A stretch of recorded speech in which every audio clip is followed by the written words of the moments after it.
just to make sure. So inshallah ta'ala, we continue our salah, or I'm sorry, our fiqh of ibadat, fiqh of worship series. And we are still in the chapter of purifications and tahara and all things that pertains to it. As we come to an end during this week, we will finish this chapter. And then on Thursday, we will, inshallah, have a quick review so you can be ready for the test. So I want to finalize that chapter for you before we actually start the worship of Salah. So inshallah ta'ala, I'm sharing with you today's slides. So inshallah, the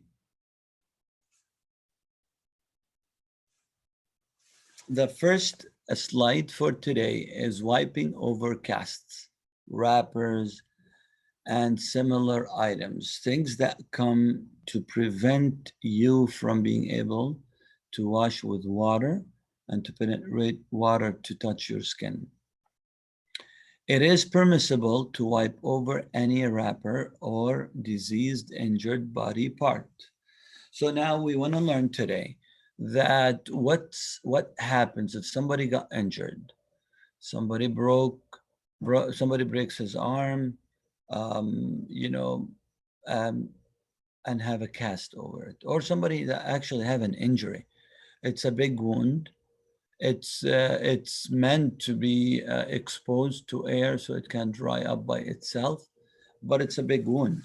And it's been told to you that you should not really take a shower over this part, leave it dry, do not wet it, don't put water on it. So all these rulings, we need to learn what to do with it. So first thing that we'll learn that it is permissible to wipe over any wrapper and diseased, injured body part. So that is permissible. Second, it is not an obligation to perform ablution or bathe if one is unable to do so due to health reasons. So now you're learning that there is flexibility and permissibility to avoid full wash to that part of the body.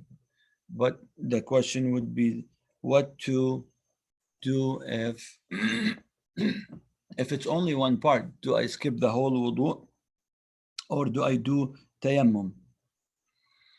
So now it's second slide, the ruling of wiping. It is obligatory to wipe over such casts or wrappers when performing ablution or bathing instead of washing the injured parts. So this item, that it is obligatory to wipe over such, and when we say wipe over such casts or wrappers, we're talking about wiping with water, not with soil. That's not tayammum yet. So that's wiping with water over such casts or wrappers when performing ablution or bathing instead of washing the injured parts. So all we're talking about now, I have full wudu, absolutely complete full wudu. It happens that I have a big injury here where my elbow is, or right below my elbow. So I don't wash that part, but I still do need to wipe over it if that is okay and permissible health-wise.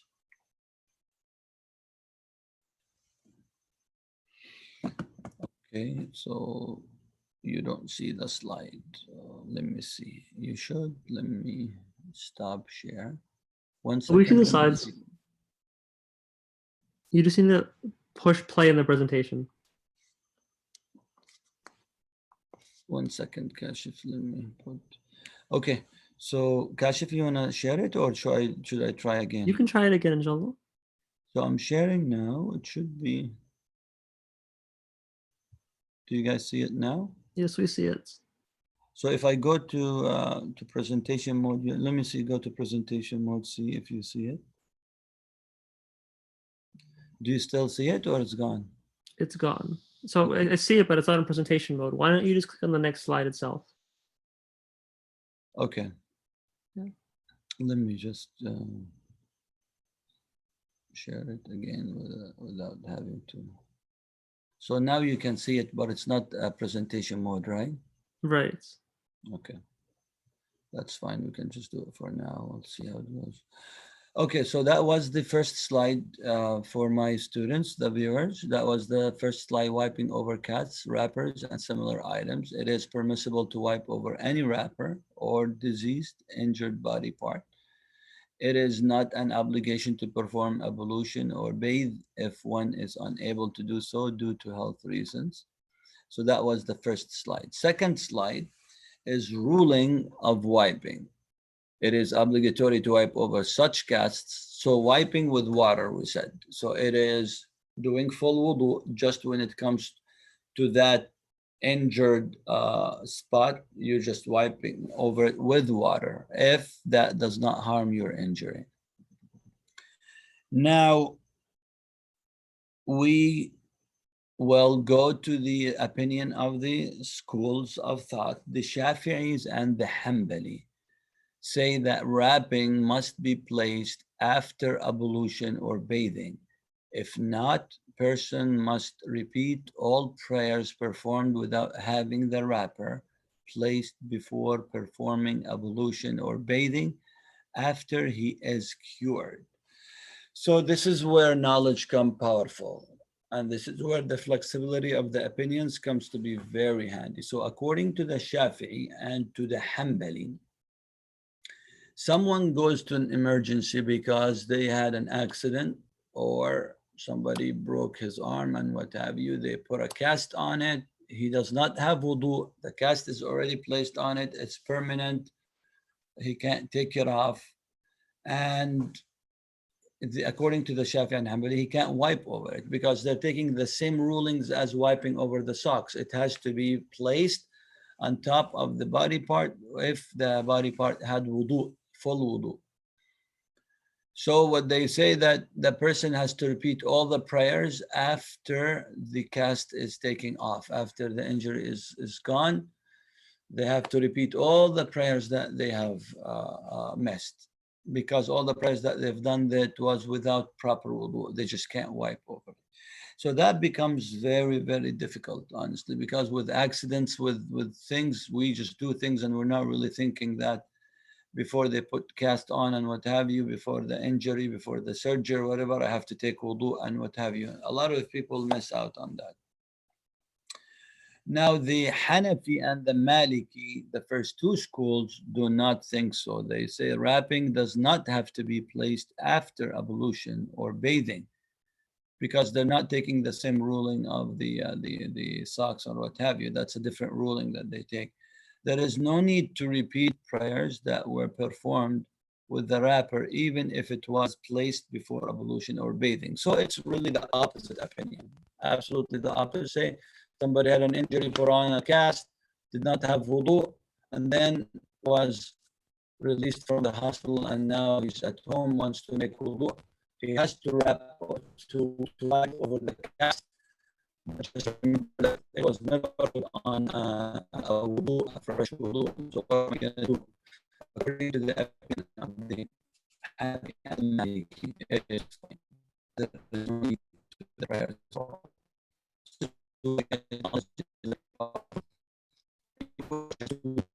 be exposed only on opinion. A lot of people have a lot of difficulty and they hardship. When is it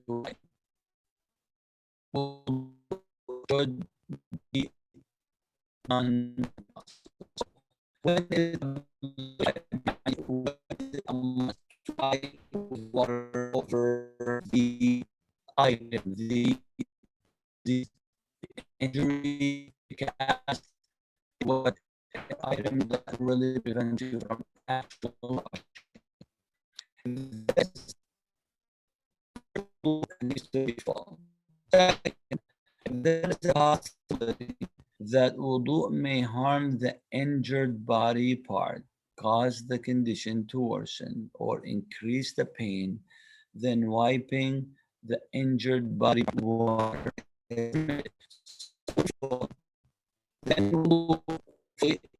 partial over the injured or the covered part of the body. So still we're dealing with water, but full wudu and full washing, except for the injured, it's with wiping and wiping with water. If wiping would also be harmful here, it means wiping with water be harmful. And one should gently wipe with water over the wrapper. So if it's an injured part, you cannot wipe over the injury, even with you cannot wash, that's for sure. You cannot wipe with water, also cannot do that. So it is permissible to wrap around it and to wipe over it. It's exactly like you are wiping over uh, any piece of cloth. So that's allowed. It is not necessary to be in a state of purity while placing the cast or wrapper, according to the Hanafi and Maliki, remember. There is no time limit for wiping as long as the condition in question still exists. Somebody says, does it have the same duration? Is it only 24 hours? Is it 3 days? What if I put on the cast for a month? So there is really no limitation on this ruling, because this ruling does not pertain to the wiping over the socks. That's a completely different ruling. These are rulings because of a different reason, not because of convenience, not because of concession, not because of rukhsa. This because of necessary. Somebody got injured. So now it is done that, the rulings is full wudu. I can't do full wudu on that injured part. Then you do wiping with water over it. I can't do wiping with water over it. Then you can put a piece of cloth and wipe over the piece of cloth for that reason, inshallah ta'ala. And there is no time. Now, if somebody knows the rulings and actually is knowledgeable and about to have a cast on at the hospital or whatever, and able to do wudu, that would be great, because if you do wudu and they place the cast over the injured or broken part of your body, then you are all set. You are covering all the opinions. So even with the opinion of the Shafi'i and the Hanbali, you're covered, because they just placed it over a wudu. I have a full wudu. So to go. Now, nullification of wiping. When does it get nullified? So we want to, inshallah ta'ala, talk about how does it end. Removing the wrapper or cast nullifies the wiping. So one, when you remove it, you cannot wipe over your body part anymore, as does the cure of the condition, even if the wrapper is not removed. What that means is that someone, alhamdulillah, the doctor told that person, you need to come back in 3 weeks, we will take off the cast. So it's been 3 weeks, hand is back normal, alhamdulillah, functioning very normal, but that person starts delaying and pushing away the issue of going back to the hospital to take off the cast. And they're really out of just that, they're just being lazy about it. They just don't have time to go and what have you. That would put them in a difficult situation when it comes to the permissibility of wiping, because khalas, the cast is no longer needed on that. So it has to be taken off. So the body part has to be washed. Second, that's just a question. Is it required to perform dry ablution, tayammum, in addition to wiping, overwrapping, and washing the healthy body parts? That question means someone is doing a full wudu and comes to that injured part that we talked about. They cannot wash it. They cannot wipe over it with water. So they ended up, washing over the cast or over the cloth or what have you. The question here, because water didn't get to it, and water has to get to every part of your body, a question comes here, do that person need to do also tayammum after they finish everything? Because that part didn't get water, and the only way to rectify that, if water doesn't get to it, then tayammum, remember what we learned before, tayammum would be suffice or suffices and replaces actual wet wudu. So the question is, do I have to do two, both, in order to cover that, the issue of not receiving water to that body part?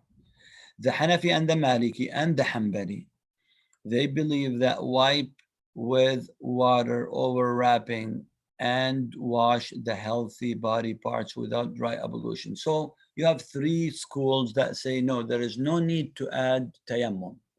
That's it.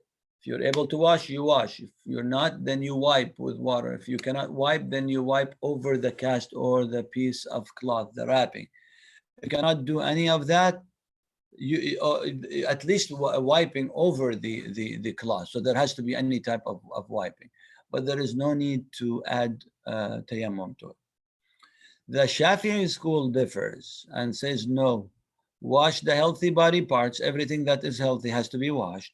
Wipe over the wrapped parts. The injured part needs to be wiped with water, whether directly on the skin or on the wrapper.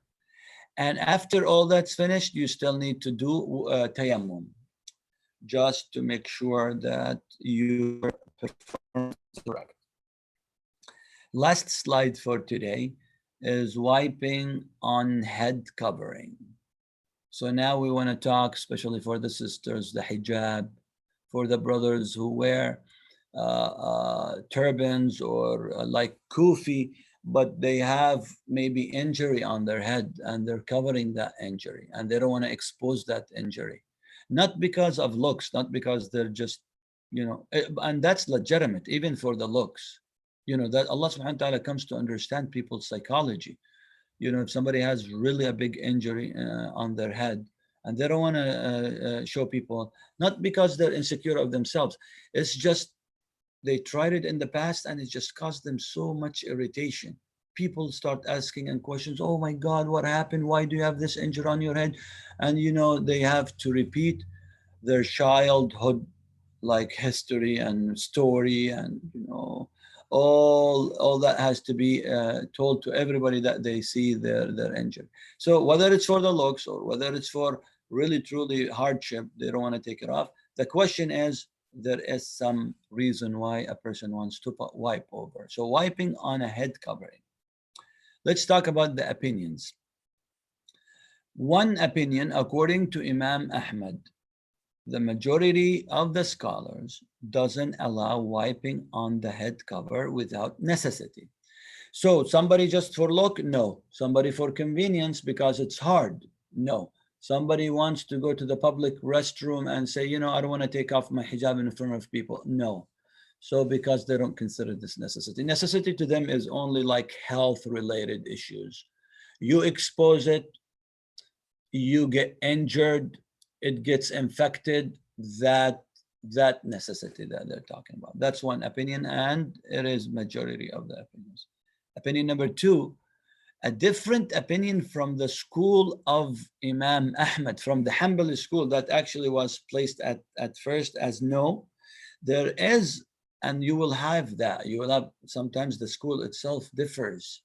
The students, the followers of the Imams themselves differ actually, because they receive more information, they receive more hadith, and they update the rulings on the school of thought itself. So one opinion of the school of Hanbali and Imam Ibn Hazm actually allow wiping with or without an excuse. So this school of Imam Ibn Hazm and the one school of Imam Ahmad, the Hanbali school, have no issue. They say that someone can do it.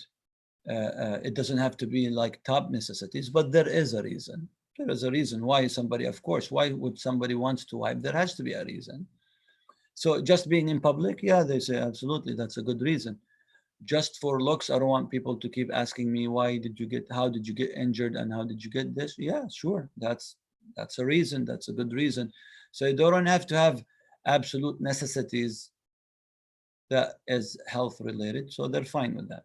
A third opinion, and that's the opinion maybe that we would in general adopt in our class and in our life daily affairs, is based on differentiating between that which is easy to remove versus difficult. And this opinion makes it permissible to wipe on the head cover that is difficult to remove. That's the opinion of Imam Ibn Taymiyyah. So example of that, I am making wudu in public. I have my hat, my kufi here. How hard is it for me to take it off and just to wipe over my hair and then put it back? Is it too hard? The answer is no. Would it be easier to wipe over? Yeah, but it's not too hard. This school of thought says I can't wipe over my hat, my kufi. Same situation happens to a sister, but it's completely different. It's not easy for her to take off her hijab, not because she doesn't want to expose her hair, it's just because it's way more difficult, way more involved to put it back on, to take it off, and what have you, way many different steps. Also, it exposes her hair in public, and she has very legitimate reason to wipe over her hijab, her scarf, that is. So yeah, they differentiate between my kufi and a scarf of a sister in public. So they tell me, no, you can't wipe over your kufi. And they tell the sister, yes, you absolutely can wipe over your scarf because you have absolutely necessary, or not necessary, legitimate reason why you want to wipe over your hijab in public. So that really summarizes all the opinions that we covered today. So Allah Ta'ala, that should do it, inshallah, and we will, inshallah, start sharing so we can take your questions. Bismillah. It says that, is anyone else having problems? Okay, I guess that when we, at the beginning, when we had the issue,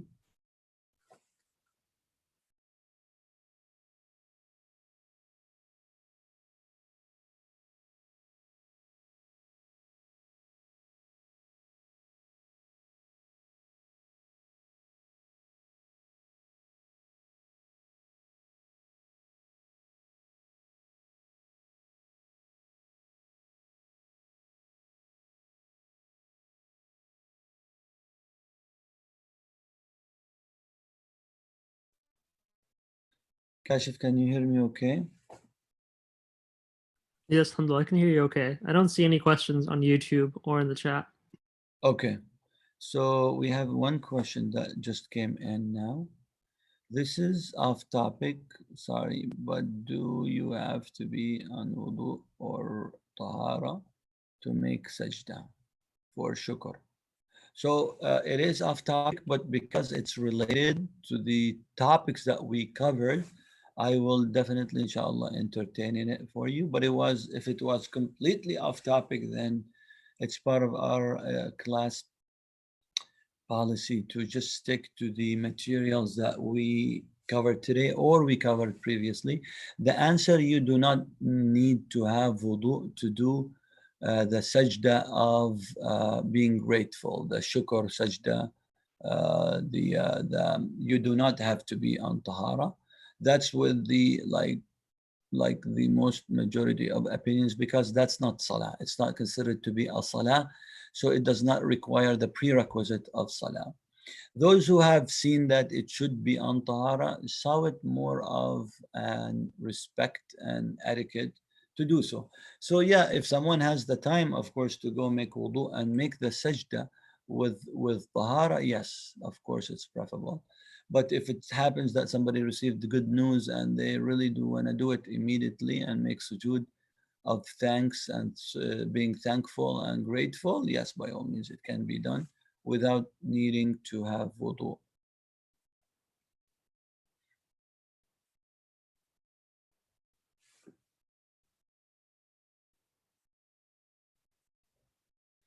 Um, or it says when reading Quran and a sajda verse comes up.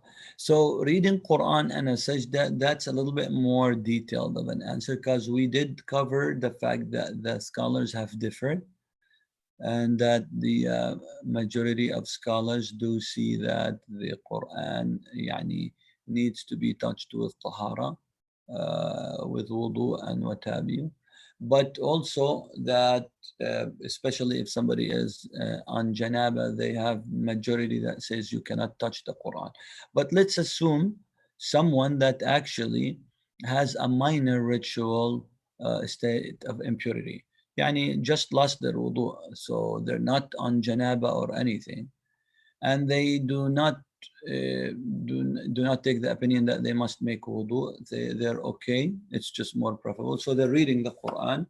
Just because touching the Quran and reading the Quran without wudu, that actually implies that they can make sujood with no needing to have wudu. So you should be okay, inshallah. Do you have to be facing the Kaaba? When we say have to, it implies that it's a must to face the Kaaba. The answer is no. You do not need to face the Kaaba.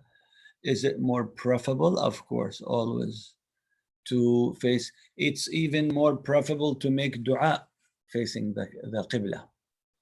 It is more preferable to actually read the Quran facing the Qibla.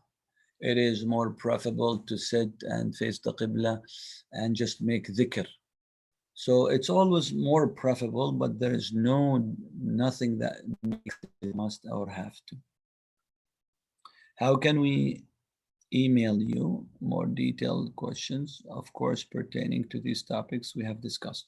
Pertaining to these topics, of course, when it comes to email, you can ask me pertaining to these topics or any unrelated topics, because that's one of your rights, is to reach out to the Imam, and inshallah, depending on يعني the backlog that I have, inshallah, I will answer you as soon as possible. I'm trying to clear my inbox as soon as possible. So I have been doing better in responding, alhamdulillah rabbil alameen.